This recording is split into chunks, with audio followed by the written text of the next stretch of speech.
Assalamualaikum warahmatullahi wabarakatuh. Kami dari kelompok 2 ingin mempresentasikan mengenai RMK kami mengenai bab prinsip dan kode etik dalam bisnis. Sebelumnya, izin perkenalkan anggota kami yang pertama ada Almira dengan NPM akhir 173, lalu yang kedua ada Fatma dengan NPM akhir 177, berikutnya ada Nailah dengan NPM akhir 179, lalu Davina ada NPM akhir 181, dan saya Nailul dengan NPM akhir 196, dan yang terakhir ada Mary dengan NPM akhir 209. Sebelumnya perkenalkan, nama saya Almira Benita dengan NPM akhir 173. Sini saya akan menjelaskan mengenai pengertian profesi. Jadi menurut KBBI, profesi adalah bidang pekerjaan yang dilandasi pendidikan keahlian, keterampilan dan kejuruan tertentu. Sementara itu menurut Sonic Eraf, profesi adalah pekerjaan sebagai nafkah hidup dengan mengandalkan keahlian yang tinggi dan komitmen pribadi yang mendalam. Sementara itu menurut Kantor, profesi adalah pekerjaan kelompok terbatas yang memiliki keahlian khusus dan dapat membimbing atau melayani orang lain dalam bidangnya. Kemudian menurut Brooks, profesi adalah kombinasi fitur, kewajiban, dan hak yang dibingkai dalam seperangkat nilai-nilai profesi yang umum. Ciri profesi itu seperti ia merupakan pekerjaan yang mulia, memiliki pengetahuan dan keahlian yang tinggi, memiliki komitmen moral yang ketat. Selanjutnya adalah bisnis sebagai profesi. Mengapa bisnis itu adalah bagian dari profesi? Yang pertama, ia terdapat banyak jenis pekerjaan di dalam bisnis. Yang kedua, sebagian besar pekerjaan manajemen menuntut pengetahuan dan keterampilan tinggi. Yang ketiga, profesi menuntut penerapan kaidah moral atau etika yang sangat ketat. Yang keempat, kaidah moral etika karena perilaku bisnis menentukan kinerja perusahaannya. Yang kelima, aktivitas bisnis mengaruhi kesejahteraan masyarakat dan perekonomian negaranya. Ya, perbedaan dari pekerjaan biasa dan juga profesi. Kalau misalnya pekerjaan biasa itu dia dampaknya terbatas, kalau profesi ia dampaknya lebih luas pada masyarakat. Kemudian kalau pekerjaan biasa ia keahlian umum, kalau misalnya profesi ia adalah keahlian dan ilmu yang tinggi. Kemudian kalau pekerjaan biasa ia berkomitmen moral yang rendah, seperti contohnya adalah tukang fotokopi. Kemudian jika ia profesi maka ia memiliki komitmen moral yang lebih ketat, contohnya adalah manajer dan juga akuntan. Selanjutnya ada prinsip etika bisnis menurut Sony Kerov.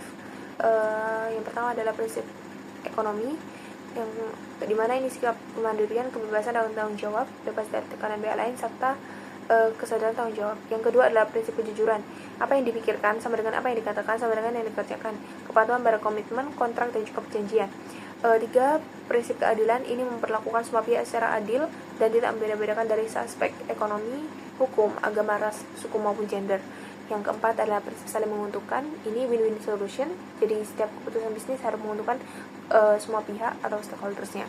Yang kelima adalah prinsip integritas moral, the golden rule, di mana perlakuan orang lain sebagaimana Anda ingin diperlakukan, sehingga jangan sampai merugikan orang lain. Selanjutnya adalah prinsip-prinsip etika bisnis. Menurut Carl Schontabel, ada 7 prinsip etika bisnis internasional. Yang pertama adalah tanggung jawab bisnis dari shareholders ke shareholders lainnya. Kemudian yang kedua ada dampak ekonomis dan sosial, ini menuju inovasi, keadaan dan komoditas dunia. Ketiga adalah perilaku bisnis dari hukum tersurat ke semangat saling percaya. Kemudian yang keempat adalah sikap menghormati aturan, ini pengembangan aturan multilateral. Kemudian yang kelima dukungan perdagangan multilateral merupakan kesatuan ekonomi dunia. Yang keenam adalah sikap hormat bagi lingkungan alam dengan menjaga kelestarian bumi secara bersama-sama. Yang ketujuh adalah menghindari operasi tidak etis seperti anti-suap, pencucian uang, dan juga korupsi. Pada bab keempat itu ada etika lingkungan hidup, yang ada 6 isu utama di dalamnya. Yang pertama ada akumulasi bahan beracun, yang dimana pabrik membuang limbah ke sungai ataupun ke laut, sehingga kasus ini terjadi di beberapa tempat, yaitu yang pertama di Teluk Jakarta, ada di Buat Sulawesi Utara, dan pencemaran air minum kota besar. Yang kedua ada efek rumah kaca, yang dimana gas CO2, CH4, ozon, NOx, NOx, CFC mengakibatkan pemanasan global. Es Antartika mencair sehingga permukaan laut naik. Lalu berikutnya ada perusakan lapisan ozon, yang dimana gas CFC dari AC, kulkas, plastik merusak lapisan ozon, dan itu menimbulkan beberapa efek berbahaya seperti diantaranya kanker kulit, penurunan imun, dan bahkan sampai katarak. Berikutnya ada hujan asam atau acid rain, yang dimana asap pabrik bercampur dengan udara yang menurunkan hujan asam, merusak hutan, mencemari danau, dan merusak gedung. Lalu berikutnya ada deforestasi dan penggurunan yang dimana eksploitasi hutan untuk kayu dan perkebunan. Akibatnya terjadi erosi, banjir, kepunahan spesies, dan perubahan iklim. Lalu yang terakhir ada keanekaragaman hayati, di mana pencemaran dan perusakan hutan mengancam kepunahan spesies. Contohnya harimau Jawa, gajah Jawa, dan jalak Bali yang hampir punah seperti itu. Pada slide ini kita membahas paradigma etika lingkungan. Yang pertama, etika kepentingan generasi mendatang. Keputusan tidak hanya memikirkan generasi saat ini, tetapi juga generasi mendatang terkait eksploitasi sumber daya alam non-renewable seperti minyak dan batu bara. Ini masih tergolong antroposentrisme. Yang kedua, etika lingkungan biosentris, yaitu perilaku etis tidak hanya dari sudut manusia, tapi juga non-manusia seperti flora, fauna, dan benda bumi. Semua kehidupan mempunyai nilai intrinsik. Pandangan dari Warnock, Schweitzer, dan Charles Birch. Lalu yang ketiga ada etika ekosistem, sang pencipta atau Tuhan dan seluruh ciptaannya, yaitu bumi, sistem tata surya, galaksi, dianggap sebagai moral pasiens. Etika dipahami secara luas dan terpadu, yaitu psikoetika, sosioetika, dan juga teori etika. Nah, selanjutnya kita membahas kode etik di tempat kerja. 6 dimensi program implementasi kode etik, yaitu yang pertama kode etik formal, dirumuskan resmi oleh asosiasi atau organisasi profesi.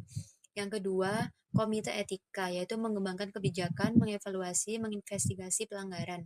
Yang ketiga, sistem komunikasi etika, yaitu media sosialisasi kode etik dua arah. Yang keempat, pejabat etika, yaitu koordinasi dan pendidikan etika. Yang kelima, ada program pelatihan etika, meningkatkan kesadaran dan membantu respon masalah etika. Dan yang terakhir, ada proses penetapan disiplin, yaitu tindakan atas perilaku yang tidak etis. Slide selanjutnya, kita membahas tentang kode etik sumber daya manusia atau SDM. Nah, 4 departemen SDM yaitu yang pertama ada peran administratif, yaitu rekrutmen karyawan, catatan gaji, upah, dan data karyawan. Yang kedua ada peran kontribusi, yaitu meningkatkan produktivitas, loyalitas, dan lingkungan kerja karyawan. Yang ketiga ada peran agen perubahan, yaitu membangun integritas, keuletan, kemampuan menghadapi perubahan, mencakup aspek perilaku dan etika. Dan yang keempat ada peran mitra strategis, yaitu merumuskan kebijakan bisnis strategis, penyelarasan kepentingan bisnis dan karyawan. Nah, kualitas karyawan profesional yaitu yang pertama ada knowledge, pengetahuan sesuai bidang pekerjaan, yang kedua ada skill, keterampilan teknis dan non-teknis, dan yang ketiga ada attitude atau sikap dan perilaku etis yang baik. Lalu selanjutnya kita akan bahas kode etik pemasaran.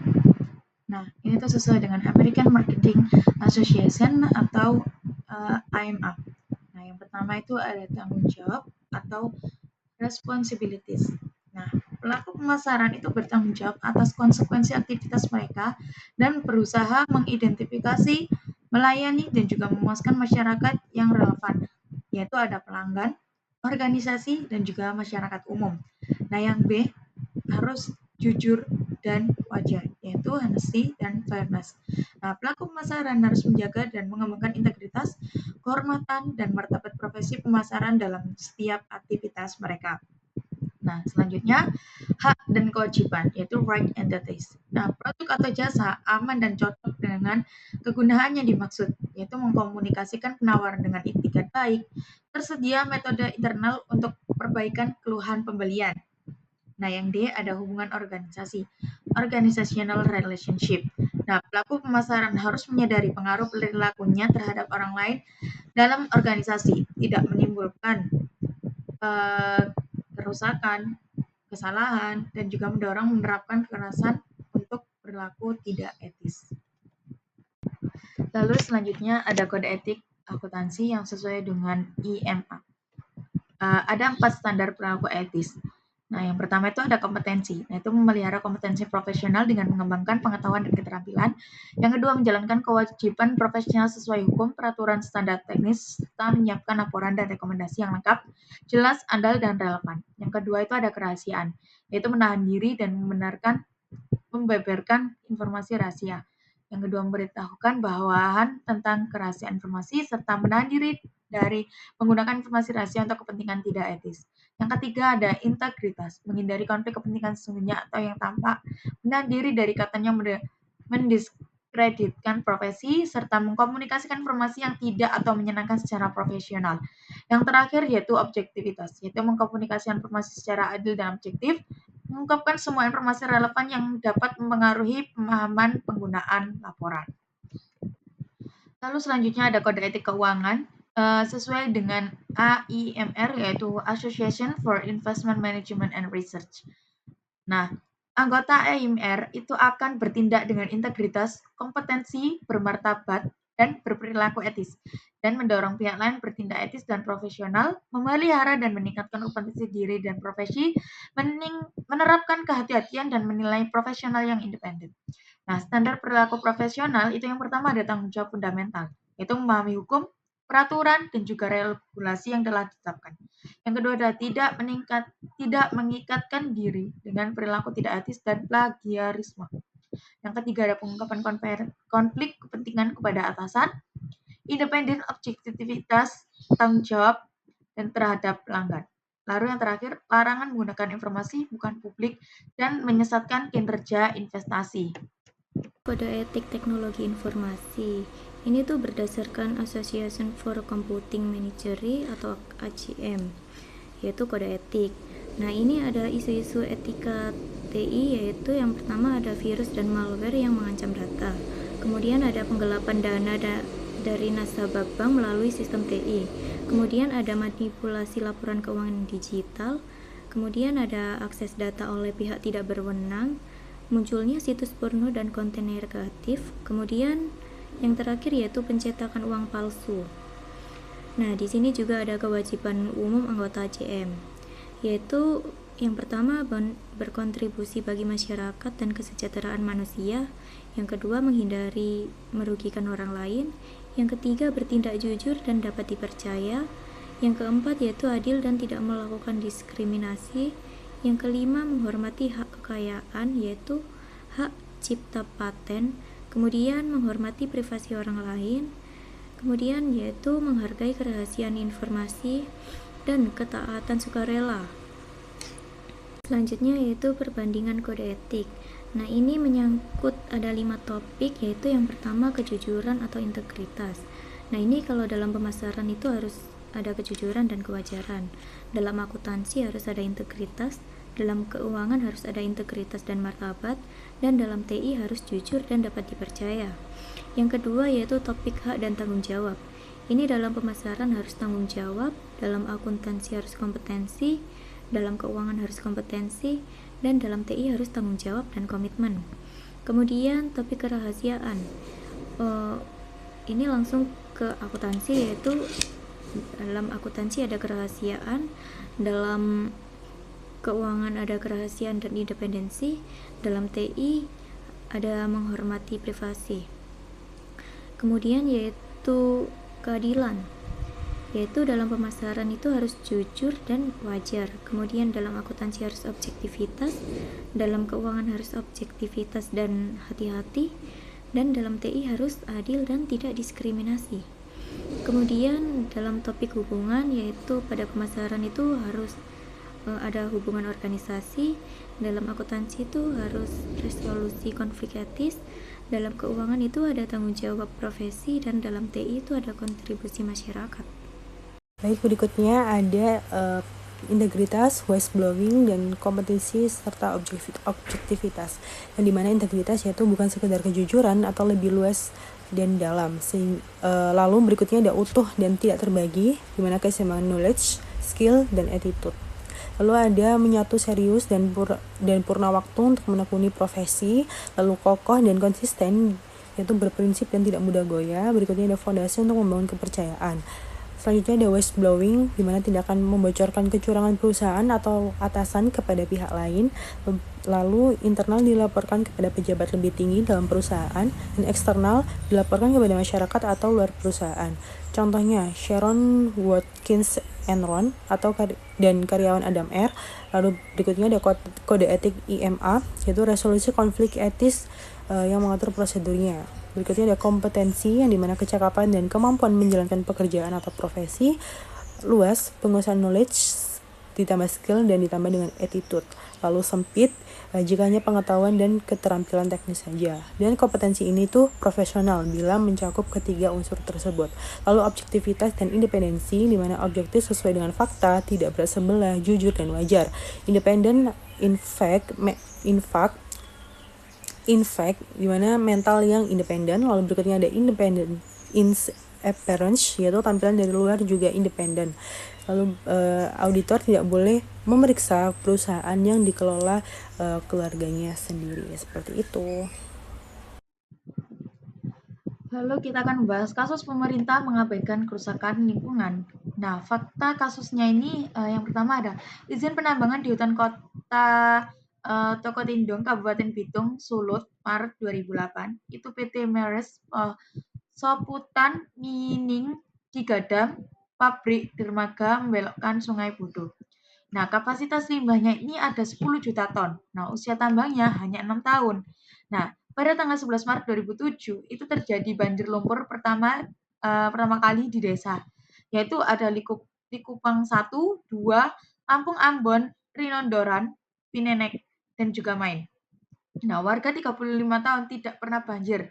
Namun, kini itu terjadi setelah hutan dibabat. Nah, pelanggaran yang ada di dalam kasus tersebut itu ada prinsip VI SAUB, yaitu abaikan lingkungan alam. Yang kedua, etika ekosistem, tidak menghormati ciptaan Tuhan. Lalu CSR rendah, tidak peduli masyarakat lokal, dan izin pemerintah, yaitu tentang abaikan kerusakan lingkungan. Nah, analisis kasusnya itu prinsip yang dilanggar ada Chow Crowd Table prinsip 6, yaitu hormat lingkungan, dan prinsip 2, dampak sosial. Etika ekosistem, yaitu tidak menghormati keseimbangan alam. Lalu, tanggung jawab pemerintah. Pemerintah seharusnya memperhatikan AMDAL dan hak warga, izin tanpa pengawasan lingkungan, dan melanggar prinsip good governance. Nah, selanjutnya tanggung jawab perusahaan. CSR wajib memberdayakan masyarakat lokal, menjaga kelestarian, perusahaan gagal menerapkan etika lingkungan biosentris. Sekian presentasi dari kelompok kami, kurang lebihnya mohon maaf bila ada salah kata. Wassalamualaikum warahmatullahi wabarakatuh.